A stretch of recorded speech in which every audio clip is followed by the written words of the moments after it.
Today's shooting in Riverton marks the 6th officer-involved shooting in the last 2 weeks. So we wanted to know what's causing the potential spike. One possibility is an increase in domestic violence calls to law enforcement.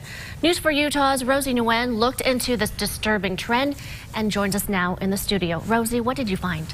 Well, Saray, out of those 6 officer-involved shootings we've seen recently, 4 of those were originally domestic violence calls. Police departments such as Salt Lake City's reported seeing a 22% increase in these calls.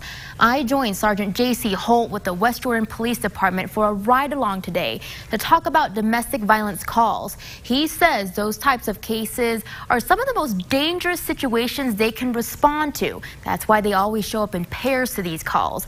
And if there's a history of domestic calls at that location, they'll call in even more officers just to be safe.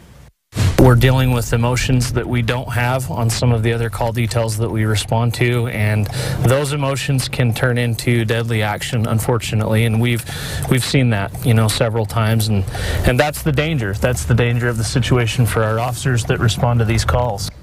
Now, as you might remember, West Jordan was the 2nd police department involved in a shooting in the last 2 weeks, back on October 11th.